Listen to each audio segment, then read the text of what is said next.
You are now tuned in to the Storm Tracker podcast.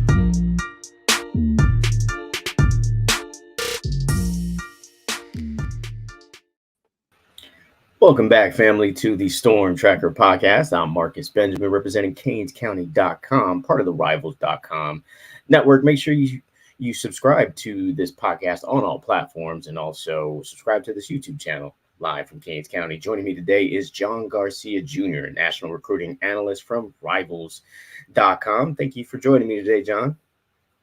Always a pleasure, my guy. Always. And, you were at the UA All-America game this past week, so we'll discuss that and also discuss the performances of Miami Hurricanes at the All-American Bowl as well. Just wanted to kind of get your thoughts on that. But last night was the national championship game, and Miami is trying to get back to that game. I mean, it's been a long time. Maybe a lot of viewers who are watching this probably don't even remember the Hurricanes in that game. But it's true. It happened this century. But, kind of watching that game, man, it just made me feel like Miami could be back just because of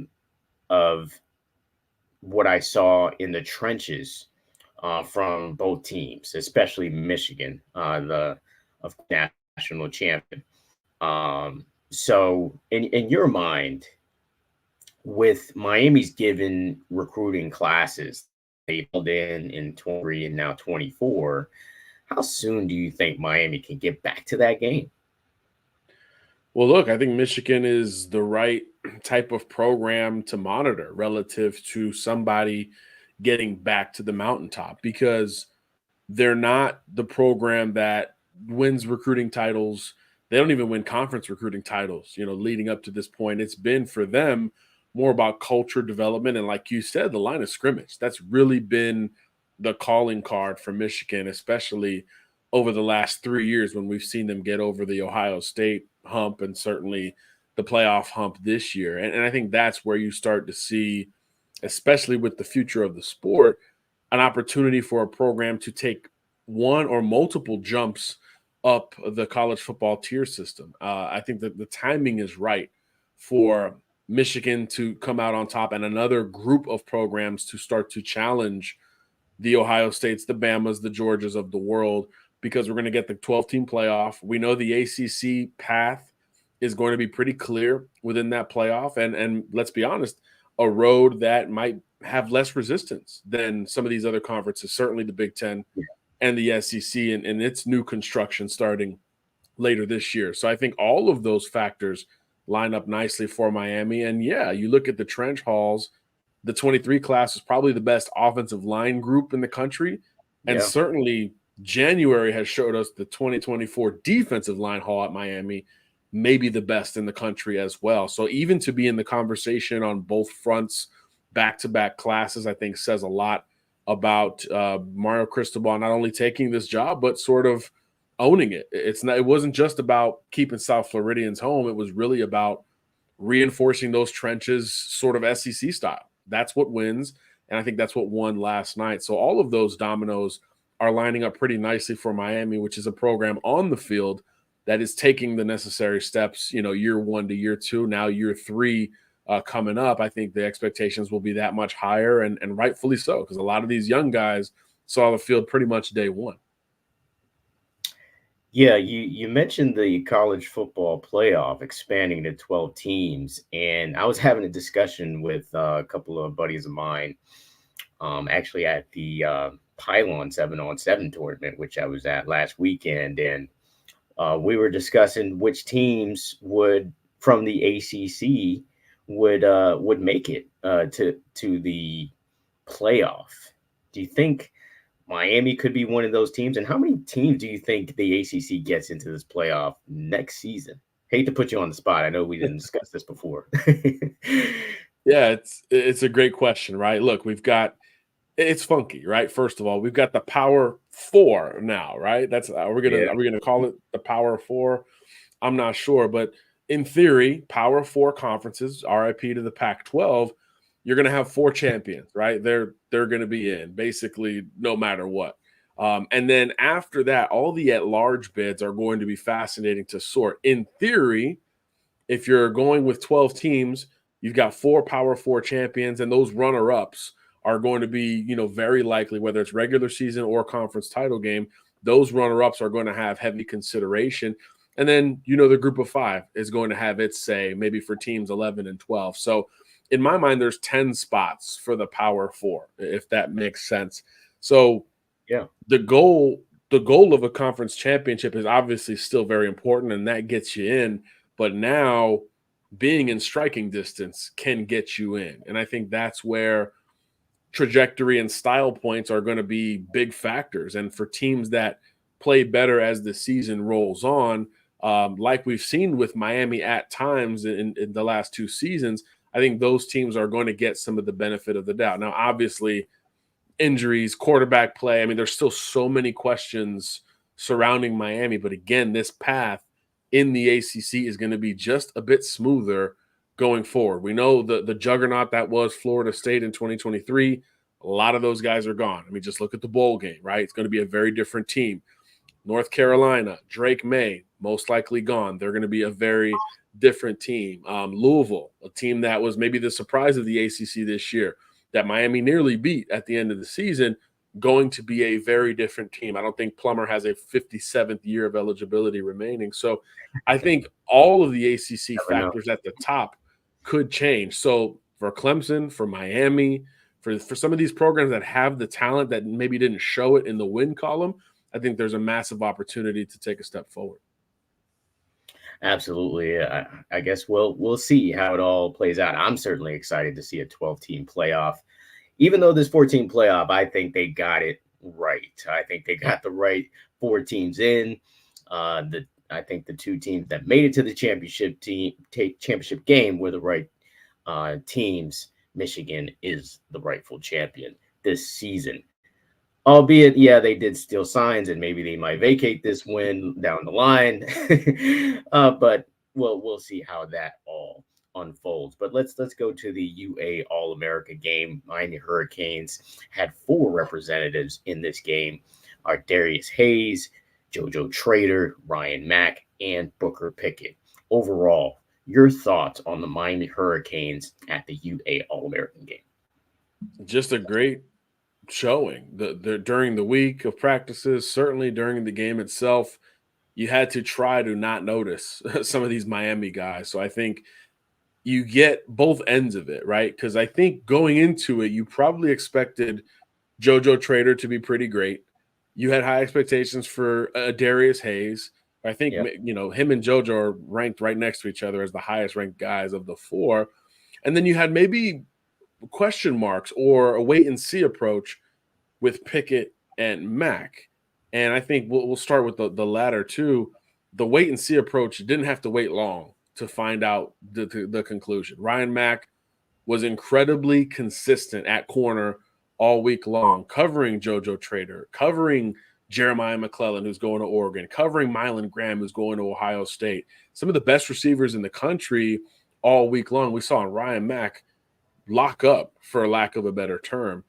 Patience, consistency, technique, and better twitch than maybe we were expecting throughout the week. And then during the game, he led all DBs with 3 pass breakups. So there's a rise to the occasion factor with Ryan Mack that I think goes beyond him being a smart corner, versatile DB, 10-8, 100-meter dash guy. All that stuff is great. But there's a certain competitiveness, a quiet competitiveness that Mack has shown out in Orlando that is, I'll just say it, it's going to result in a bump in the rankings. We thought he was going to be a versatile sort of glue guy to the Miami secondary of the future. But I think now when you look at it, he looks like a guy who's going to contribute sooner rather than later, regardless of where you line him up. I think he can play nickel. I certainly think he can play corner.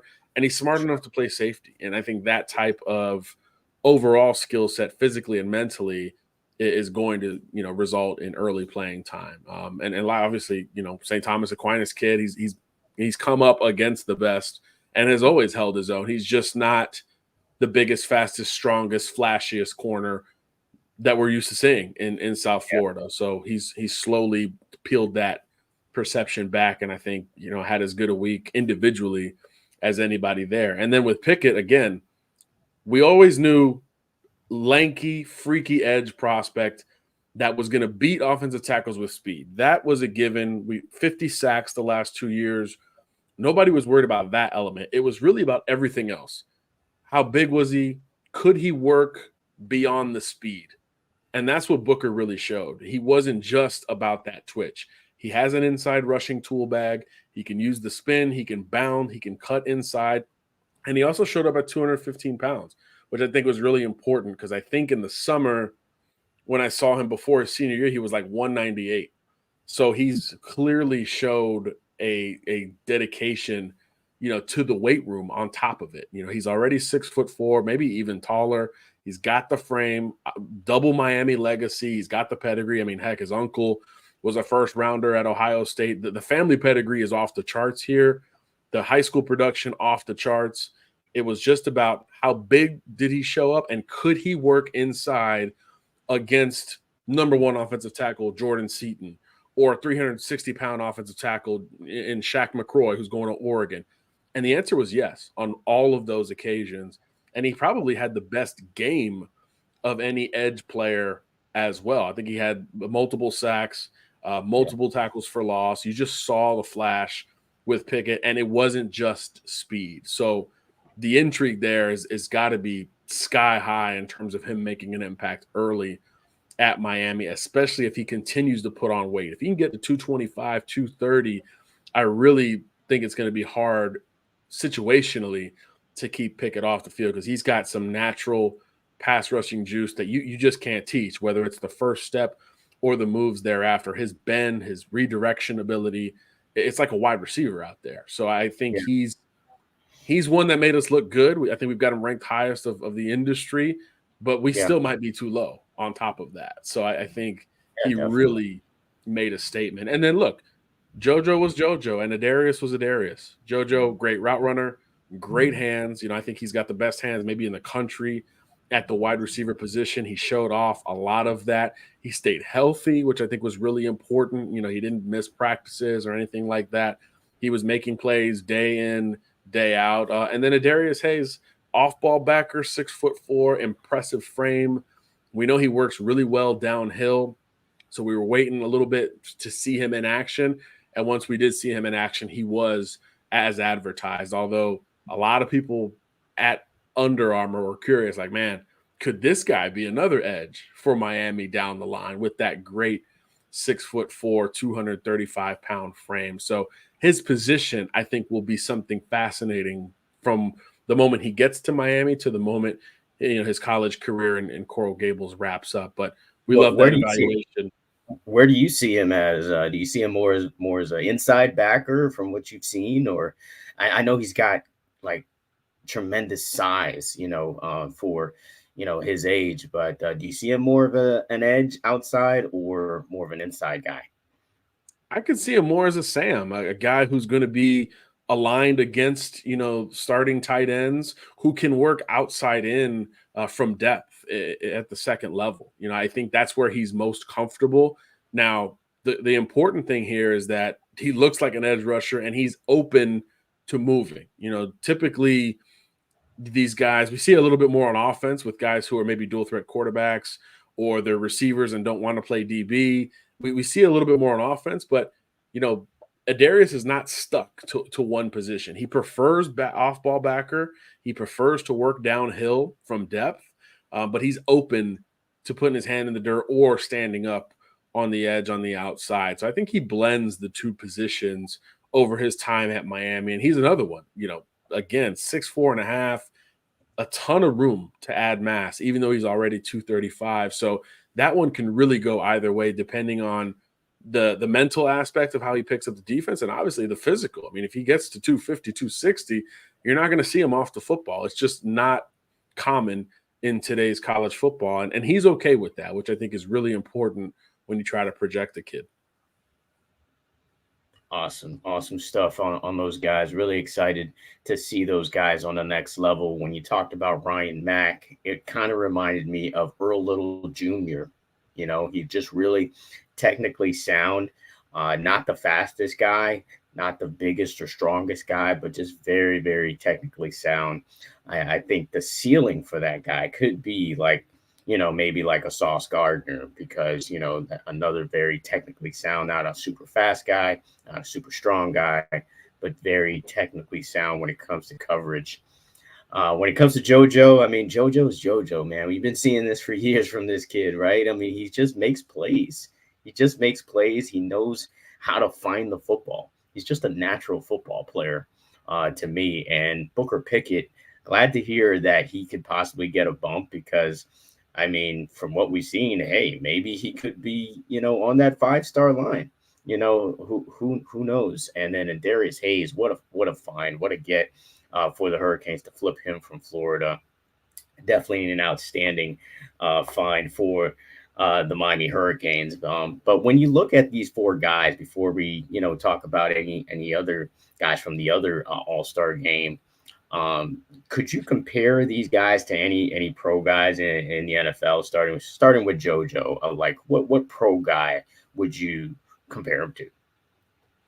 Yeah, that's a great question. He's got this combination of like natural ability and elite route running, but then there's this technical aspect and there's this natural aspect that he combines really well at the wide receiver position, to the point where you could see him as a guy you just hand the ball to or throw a bubble screen to, or one that you're working like multiple moves down the field to create separation. And he's got great top end speed as well. So he really projects as a pretty complete wide receiver, especially in this day and age. But I think what separates JoJo on top of all of those compliments is the competitiveness. He has a nonchalant personality, but when he's on the field and he kind of gets going, he can flip a switch and he becomes incredibly competitive. And he reminds me a little bit in that aspect of Stephon Diggs, because again, not the biggest, not the fastest, not the strongest, but when he's pissed off, he's really hard to beat and he plays bigger. Like when JoJo flips that switch, you think he's 6'2", 205, not 6 foot 180 or whatever he truly is. And Stephon Diggs does that. And he's also a great technical route runner who's kind of known for great hands. So I think that's where I see some of JoJo in his game at his best. Now, is he as consistent as Stephon was in high school? No. Is he as technical today?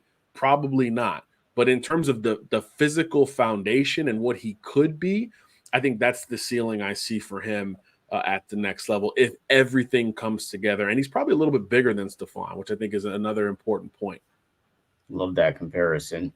And let's go to Darius Hayes. I mean, he's a versatile linebacker. What you want coming out of high school to kind of build upon. Who would you say he compares to? Yeah, this one's probably outside the box for most of this audience, but there's not a lot of long linebackers like Hayes who can fill up the stat sheet. But I was covering the state of Alabama many years ago when this kid was coming out of high school, and I think he might still be the SEC's all-time leading tackler. He reminds me of Zach Cunningham, 6'3", 6'4", linebacker who's still in the NFL today, who just wrecked shop. I mean, you looked at him and you're like, man, this guy should be coming off the weak side, killing a quarterback, but you look up and he's got 10 tackles. I mean, that's who Adarius reminds me of. And his mentality is like that of Zach's, but he's bigger coming out of high school. Zach was like 205. I mean, so I think that is where Adarius can be scary earlier in his career, that he's already got this physical frame to play ACC ball today. Right now, he can step in and compete from a physical standpoint. And that's just not something we say about a lot of high school seniors. So that's why we've got him ranked higher than just about everybody else, and why we're so sky high on his future, because we could see him making an impact now and maybe making an impact at another position down the line. Zach Cunningham is a player that I actually picked up in fantasy. I do a ADP fantasy football league, and he's a monster when it comes to tackling.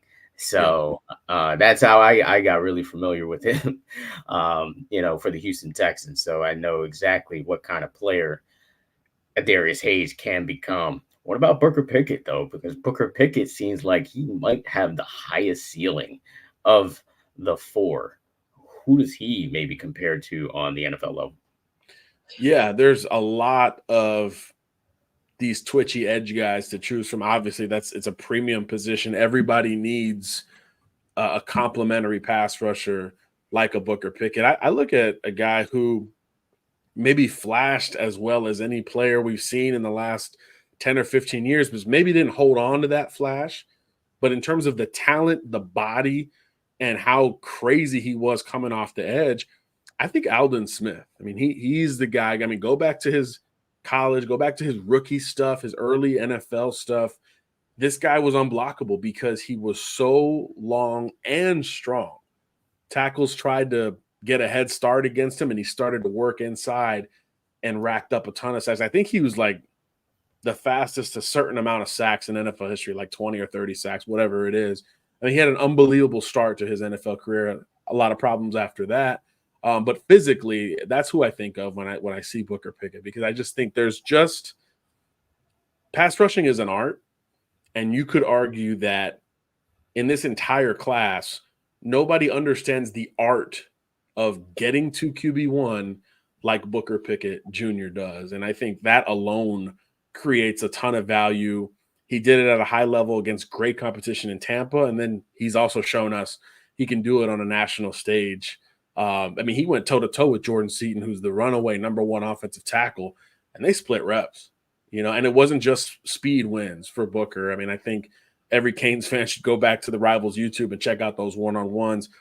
It was so impressive. You saw the twitch. Nobody got off the ball like Booker did. But then the tool bag after that, in terms of what he could use to get to the quarterback, was just as impressive as that first step in that natural athleticism. So he's really got it all to be that modern weak side pass rusher that just freaks out offensive tackles, to be honest. Exciting stuff to hear, because I think the consensus when you saw Booker Pickett at first, you're like, okay, well, this kid needs to put on some weight. He's super fast. He can get around the edge, but will he be able to handle those monsters in front of him that he'll see on the next level? Now, obviously, Jordan Seaton is going to be one of those type of guy that he'll face. So it's really positive to hear that he fared well against that type of talent. Lastly, let's talk a little Ryan Mack. I mean, I kind of alluded to what I thought he can be in Sauce Gardner, but what say you about Mack on two levels up? Yeah, I'm probably going to go more in the overall body of work direction here.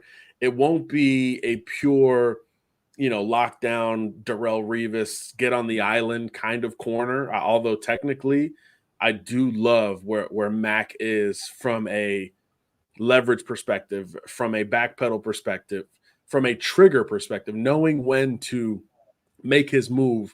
I think Ryan is as advanced a corner as we've seen in South Florida in maybe several cycles. I mean, Pat Surtain was certainly the bar there, but I do think technically Ryan is right there with him, just from a leverage, positioning, phase, and trigger standpoint. Obviously, he's not 6'2", running 10-7 or whatever Pat used to run. But I say all that to say that I really could see him as an elite nickel. I think he's a guy who you can work inside against these hard to deal with slot receivers that are big time in college football and even bigger time in the NFL, and be one of these slot corners that can rush the passer, can set the edge, and be a true sub defender. But when it comes down to it, is going to lock up a slot receiver or a pass catching running back out of the backfield with great technique, speed, and triggering. So I think Mike Hilton, I think he plays for the Bengals now. He's one of the top slot corners in the league. He was just known for living well in between the margins, despite not being the biggest, fastest, strongest guy out there. That's what I see in Ryan Mack. Now, it doesn't mean he's not going to be a corner, an outside guy. I think he can absolutely do it. But I think his ceiling, especially when he puts on weight, because he's another one who's lighter, when he puts on weight and fulfills his physical potential, combined with that technical ability and his intellect and savvy, I really could see him as a guy you want working closer to the line of scrimmage to really piss people off, whether it's that slot receiver, that running back, even the quarterback, toying with him pre-snap. You could see Ryan Mack being one of those glue guys that just makes plays wherever he lines up. And I think at his ceiling, he's going to be one of these underneath corners that's just going to be a pest for offenses. Great stuff from the UA All-America game. Miami arguably had the best showing of all teams having representatives in that game, but Miami also had representatives in the All-American Bowl as well. And I know you weren't on hand for this one, but you could kind of see the talent from this jump out of the screen from some of the players who have signed to the U. One being Marquise Lightfoot. I mean, this guy really showed that he can be a top-notch player on the next level. Similar to Booker Pickett and what he showed at the UA All-America game. And you also had pretty good performances from Anai Carr as well. He showed out during the practices during the week.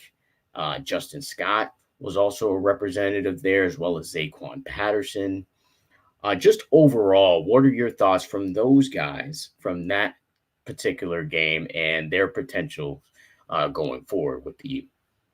Yeah, it's funny. I think the UA group was kind of the ceiling group. Like, hey, if A and B gets figured out, this is going to work out really well. I think the San Antonio group was like the floor group. Like, we know what we got in these guys. Zaquan Patterson is going to be a true field general, a Buda Baker, do whatever you need on that down kind of guy.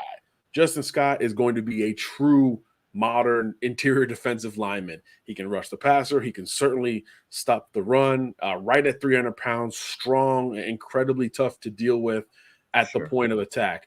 Marquise Lightfoot, like you said, ferocious off the edge, a little bit more physically built than a Booker Pickett, but can still show some of those pass rushing traits off the edge and win with speed. He's known for winning in a variety of ways, but he showed the speed showcase out in San Antonio. So the thought of one day Ruben Bain rotating with Booker Pickett, rotating with Marquise Lightfoot, guys like that.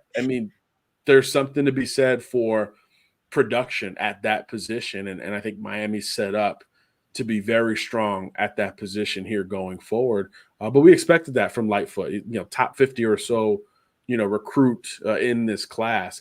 And then Naikar, again, you go to the production, one of the best receivers in the state of Georgia history, a Colquitt County high school record holder. For those who don't know, Colquitt County is like the Chaminade Madonna of Georgia high school football. Like, they are maybe not the most well-known, but they're in that 2, 3, 4 category forever in terms of state championships and winning and history.